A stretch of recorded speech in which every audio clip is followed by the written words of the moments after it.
ಕೊಡಗಿನಲ್ಲಿ ಮಳೆ ಆರ್ಭಟಿಸ್ತಾ ಇದೆ. ವರುಣದೇವ ಊರೂರನ್ನೇ ಮುಳುಗಿಸ್ತಾ ಇದ್ದಾನೆ.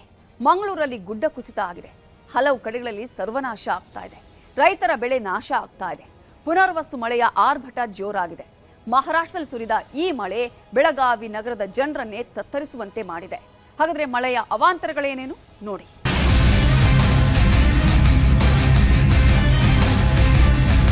ಯಾವಾಗ ಮಳೆ ಬರುತ್ತೋ, ಮೋಡ ಬಿತ್ತನೆ ಮಾಡೋ ಪರಿಸ್ಥಿತಿ ಬರುತ್ತೋ, ಈ ವರ್ಷ ಭೀಕರ ಬರಗಾಲ ಅಪ್ಪಳಿಸಿದೆಯೋ ಎಂದೆಲ್ಲ ಚರ್ಚೆ ನಡೆಯುತ್ತಿದ್ದ ಹೊತ್ತಲ್ಲೇ ಕರುನಾಡಲ್ಲಿ ಮೇಘಸ್ಫೋಟವಾಗಿದೆ.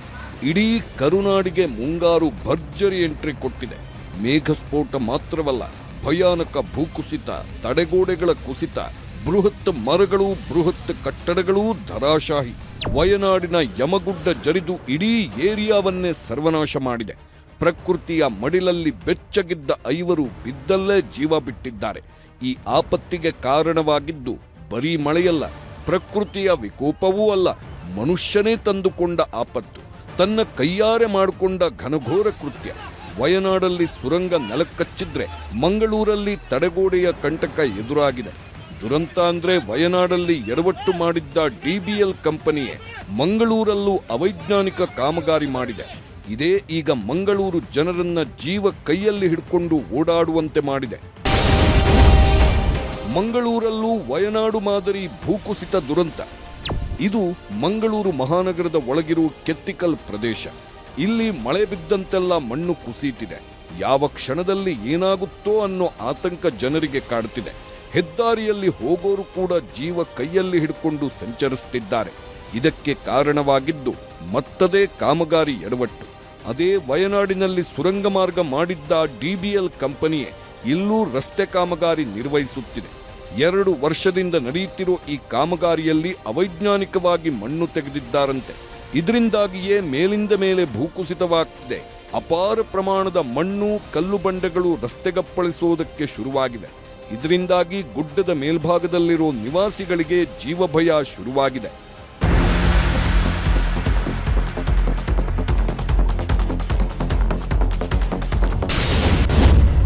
ತೊಯ್ದು ತೊಪ್ಪೆಯಾದ ಚಿಕ್ಕಮಗಳೂರು. ಮಲೆನಾಡಿನಾದ್ಯಂತ ರಣಭಯಂಕರ ಮಳೆಯಾಗ್ತಿದೆ. ಚಿಕ್ಕಮಗಳೂರು ಜಿಲ್ಲೆ ಅಕ್ಷರಶಃ ತೊಯ್ದ ತೊಪ್ಪೆಯಂತಾಗಿದೆ. ಎಡೆಬಿಡದೆ ಸುರಿತಿರೋ ಮಳೆ ಇಡೀ ಜಿಲ್ಲೆಯ ಜನರನ್ನ ಹೈರಾಣಾಗಿಸಿದೆ. ಕಳಸ ತಾಲೂಕಿನಲ್ಲಂತೂ ಹಗಲು ರಾತ್ರಿ ಎನ್ನದೆ ಮಳೆ ಸುರಿಯುತ್ತಿದ್ದು ಬಲಿಗೆ ಗ್ರಾಮದಲ್ಲಿ ಅವಾಂತರಗಳ ಸರಮಾಲೆಯೇ ಸೃಷ್ಟಿಯಾಗಿದೆ. ಬಿರುಗಾಳಿ ಹೊಡೆತಕ್ಕೆ ಬೃಹತ್ ಮರವೊಂದು ದನದ ಕೊಟ್ಟಿಗೆ ಮೇಲೆ ಬಿದ್ದಿದ್ದು 2 ಹಸುಗಳಿಗೆ ಗಾಯವಾಗಿದೆ. ಅದೃಷ್ಟವಶಾತ್ ಮನೆ ಮಾಲೀಕ ಕೂದಲೆಳೆ ಅಂತರದಲ್ಲಿ ಪಾರಾಗಿದ್ದಾನೆ. ಕಳೆದ 3-4 ದಿನದಿಂದ ಚಿಕ್ಕಮಗಳೂರಲ್ಲಿ ಅಬ್ಬರಿಸುತ್ತಿರುವ ಮಳೆರಾಯ ತಣ್ಣಗಾಗ್ತಿಲ್ಲ.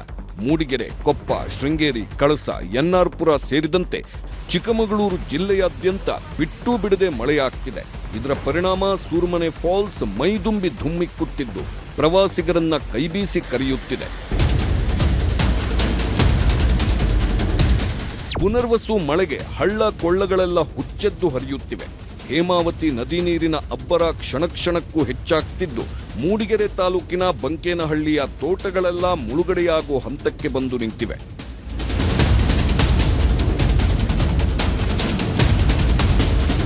ಕುದುರೆಮುಖ ಘಟ್ಟ ಪ್ರದೇಶದಲ್ಲೂ ಧಾರಾಕಾರ ಮಳೆಯಾಗ್ತಿದ್ದು ಜನ ಕಂಗಾಲಾಗಿ ಹೋಗಿದ್ದಾರೆ. ಕಳಸ ತಾಲೂಕಿನ ಕುದುರೆಮುಖದ ಹನುಮನಗುಂಡಿ ಜಲಪಾತಕ್ಕೆ ಜೀವಕಳೆ ಬಂದಿದೆ. ಬೃಹತ್ ಬಂಡೆಗಳ ಮೇಲಿಂದ ಹಾಲ್ನೊರೆಯಂತೆ ನೀರು ಧುಮ್ಮಿಕ್ಕುತ್ತಿದೆ.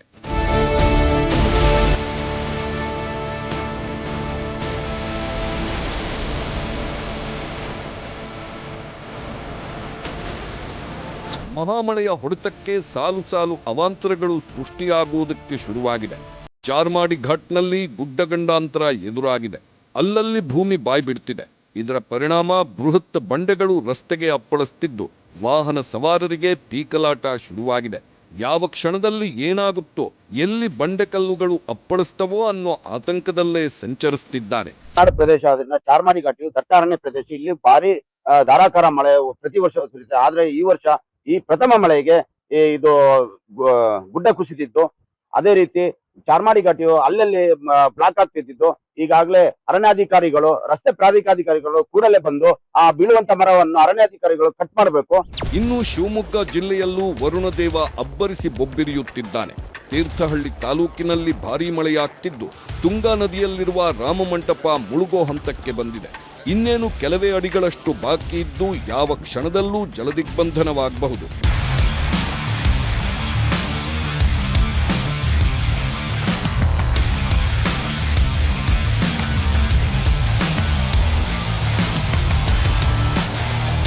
ಕೊಡಗಿನಲ್ಲೂ ಮಹಾಮಳೆ ಅಬ್ಬರಿಸುತ್ತಿದೆ.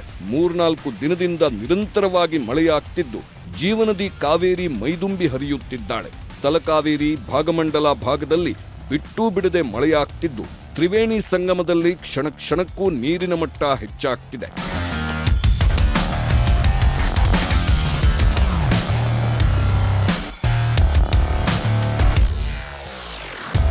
ಕೊಡಗಿನ ಗೋಣಿಕೊಪ್ಪದಲ್ಲಿ ಭಾರೀ ಗಾಳಿ ಮಳೆಗೆ ಪೌರಕಾರ್ಮಿಕರೊಬ್ಬರ ಮನೆ ದಿಕ್ಕಾಪಾಲಾಗಿದೆ.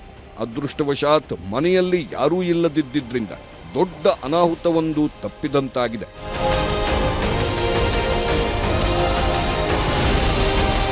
ಅತ್ತ ಉತ್ತರ ಕನ್ನಡ ಜಿಲ್ಲೆಯಲ್ಲೂ ವರುಣದೇವನ ಆರ್ಭಟ ಜೋರಾಗಿದೆ. ಅಂಕೋಲಾ ತಾಲೂಕಿನ ಕಲ್ಲೇಶ್ವರದಲ್ಲಿ ಮನೆಯೊಂದು ನೆಲಕಚ್ಚಿದೆ. ಮನೆಯವರೆಲ್ಲ ಊಟಕ್ಕೆ ಕೂತಿದ್ದ ವೇಳೆಯೇ ಮನೆಯ ಮೇಲ್ಛಾವಣಿ ಕುಸಿದಿದೆ. ಆದರೆ ಅದೃಷ್ಟವಶಾತ್ ಯಾವುದೇ ಪ್ರಾಣಾಪಾಯ ಸಂಭವಿಸಿಲ್ಲ.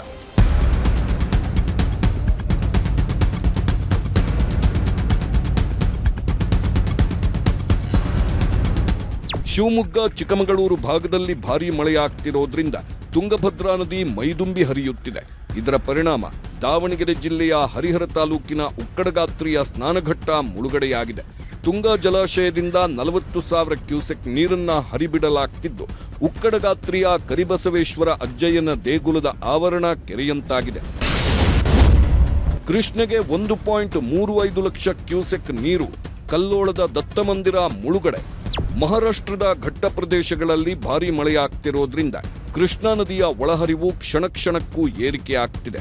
ಕೃಷ್ಣಾ ನದಿಗೆ 1,35,000 ಕ್ಯೂಸೆಕ್ ನೀರು ಹರಿದು ಬರ್ತಿದೆ. ಸದ್ಯ ಅಪಾಯದ ಮಟ್ಟದಲ್ಲಿ ಕೃಷ್ಣಾ ನದಿ ಹರಿಯುತ್ತಿದೆ.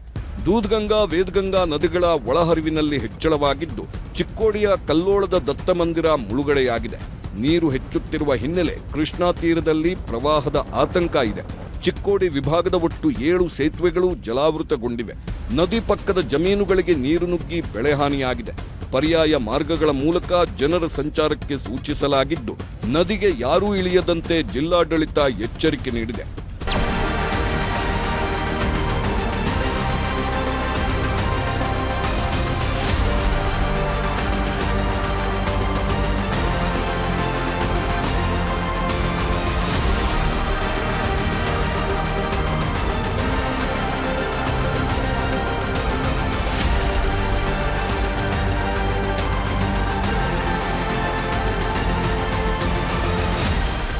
ಕರಾವಳಿ ಮತ್ತು ಮಲೆನಾಡು ಭಾಗದಲ್ಲಿ ಭಾರೀ ಮಳೆಯಾಗ್ತಿರೋ ಹಿನ್ನೆಲೆಯಲ್ಲಿ ಹಾವೇರಿ ಜಿಲ್ಲೆಯಲ್ಲಿ ವರದಾ ನದಿಯ ಒಳಹರಿವಿನಲ್ಲಿ ಭಾರೀ ಏರಿಕೆಯಾಗಿದೆ. ಮಲೆನಾಡಿನ ಮಹಾಮಳೆ ಹಾವೇರಿಗೆ ವರದಾನವಾಗಿದ್ದು ರೈತರ ಮುಖದಲ್ಲಿ ಮಂದಹಾಸ ಮೂಡಿದೆ. ವರದಾ ನದಿ ನೀರಿನಿಂದ ಈ ಭಾಗದ ಕೆರೆಗಳೂ ಭರ್ತಿಯಾಗುವ ಸಾಧ್ಯತೆ ಇದೆ. ಕುಡಿಯುವ ನೀರು ಮತ್ತು ಕೃಷಿಗೆ ಜೀವನಾಧಾರವಾಗಿರುವ ನದಿಯ ನೀರಿನ ಮಟ್ಟ ಏರಿಕೆಯಾಗಿರೋದು ಹಾವೇರಿ ಜನತೆಗೂ ಖುಷಿ ನೀಡಿದೆ. ಮಹಾರಾಷ್ಟ್ರದ ಘಟ್ಟ ಪ್ರದೇಶದಲ್ಲಿ ಭಾರೀ ಮಳೆಯಾಗ್ತಿರೋದ್ರಿಂದ ವಿಜಯಪುರ ಜಿಲ್ಲೆಯ ಜನರಲ್ಲೂ ಸಂತಸ ಮೂಡಿದೆ. ಕೃಷ್ಣಾ ನದಿ ಉಗಮಸ್ಥಾನ ಮಹಾಬಲೇಶ್ವರ ಸೇರಿದಂತೆ ನವಜ, ಕೊಯ್ನಾ, ದೂದ್ಗಂಗಾ, ವೇದಗಂಗಾ, ರಾಧಾನಗರಿ, ತುಳಸಿಯಲ್ಲಿ ಭಾರೀ ಮಳೆಯಿಂದಾಗಿ ಆಲಮಟ್ಟಿ ಜಲಾಶಯಕ್ಕೆ ಒಳಹರಿವಿನಲ್ಲಿ ಹೆಚ್ಚಳವಾಗಿದೆ. ಆಲಮಟ್ಟಿ ಜಲಾಶಯಕ್ಕೆ ಭಾರೀ ಪ್ರಮಾಣದ ನೀರು ಹರಿದು ಬರುತ್ತಿದ್ದು ಕೇವಲ 2 ದಿನದಲ್ಲಿ ಆಲಮಟ್ಟಿ ಡ್ಯಾಂಗೆ 13 ಟಿಎಂಸಿ ನೀರು ಸೇರಿದೆ. ಆ ಮೂಲಕ ಜಿಲ್ಲೆಯಲ್ಲಿ ಕುಡಿಯುವ ನೀರಿನ ಆತಂಕ ದೂರವಾಗಿದೆ. ಸದ್ಯ ಆಲಮಟ್ಟಿ ಡ್ಯಾಂನಲ್ಲಿ 33 ಟಿಎಂಸಿ ನೀರು ಸಂಗ್ರಹವಿದ್ದು ಬರಗಾಲದ ನಡುವೆಯೂ ವಿಜಯಪುರ ಜಿಲ್ಲೆಯ ಜನ ನಿರಾಳರಾಗಿದ್ದಾರೆ.